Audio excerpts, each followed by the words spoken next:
மியான்மரில் ஏற்பட்டிருக்கக்கூடிய நிலநடுக்கம், சுனாமி எச்சரிக்கை தொடர்பான அண்மைச் செய்தியை பார்க்கின்றோம்.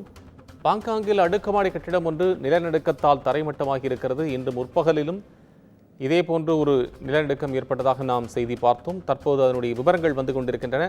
கூடுதல் விவரங்களுடன் செய்தியாளர் காவியா இணைப்பில். காவியா, இப்போது இருக்கக்கூடிய சூழல் என்ன, விவரமா சொல்லுங்க. வணக்கம் கோபால். மியான்மர், தாய்லாந்தில் அடுத்தடுத்து ஏற்பட்ட நிலநடுக்கங்கள் காரணமாக தற்போது அந்த பகுதிகளில் சுனாமி எச்சரிக்கை என்பது விடுக்கப்பட்டிருக்கிறது. தென்கிழக்கு ஆசிய நாடான மியான்மரில் 7.7 என்ற ரிக்டர் அளவில் முதலில் நிலநடுக்கம் ஏற்பட்டது. இதனைத் தொடர்ந்து 6.4 என்ற அளவில் அடுத்த நிலநடுக்கம் ஏற்பட்டது. இதனால் கட்டிடங்கள் ஒவ்வொன்றாக குலுங்கிய நிலையில் சில குடியிருப்புகள் அப்படியே சரிந்து விழுந்தன. குறிப்பாக இது தொடர்பான பல்வேறு காட்சிகள் என்பதும் வெளியாகி அதிர்ச்சியை ஏற்படுத்திய வண்ணம் இருக்கிறது. அதே நேரத்தில் அண்டை நாடான தாய்லாந்தின் தலைநகர் பாங்காக்கிலும் வானுயர கட்டிடங்கள் இடிந்து விழுந்து தரைமட்டமாகின. இது தொடர்பான காட்சிகளும் தொடர்ந்து வெளியாகிய வண்ணம் இருக்கிறது. இந்த நிலையில் மியான்மரின் மண்டலேயில் 20 பேர், டாங்குவில் 5 பேர் என 25 பேர் பலியானதாக தெரிவிக்கப்பட்டிருக்கிறது. அதாவது அந்த இடிபாடுகளில் சிக்கி உயிரிழப்பு ஏற்பட்டிருப்பதாக தெரிவிக்கப்பட்டிருக்கிறது. தாய்லாந்தில் 20க்கும் மேற்பட்டோர் காயமடைந்ததாகவும் 50க்கும் மேற்பட்டோர் மாயமானதாகவும் கூறப்பட்டிருக்கிறது. இந்த நிலையில் இது தொடர்பாக பிரதமர் நரேந்திர மோடியும் தனது எக்ஸ்தலத்தில் பதிவிட்டிருக்கிறார். அந்த எக்ஸ்தல பதிவின்படி அதாவது மியான்மர், தாய்லாந்துக்கு தேவையான அனைத்து உதவிகளையும் வழங்க இந்தியா தயாராக இருப்பதாக அவர் குறிப்பிட்டிருக்கிறார்.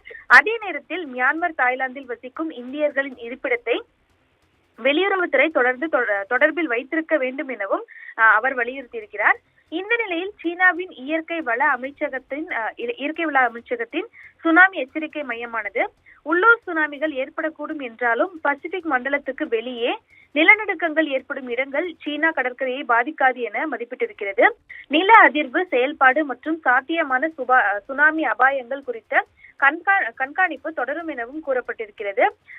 அந்த தொடர்ந்து இந்த பரபரப்பான சூழலுக்கு மத்தியில் ஏற்கனவே அங்கிருந்து பல்வேறு மக்கள் தங்களது சொந்தங்களுக்காக வீதிகளில் ஓடி உயிரை காப்பாற்றுவதற்காக ஆங்காங்கே அவர்கள் நின்ற வண்ணம் இருக்கக்கூடிய இந்த சூழலில் தொடர்ந்து அங்கு பதற்றமானது அதிகரித்து வருகிறது. பலி எண்ணிக்கை மேலும் அதிகரிக்கக்கூடும் எனவும் அஞ்சப்படுகிறது.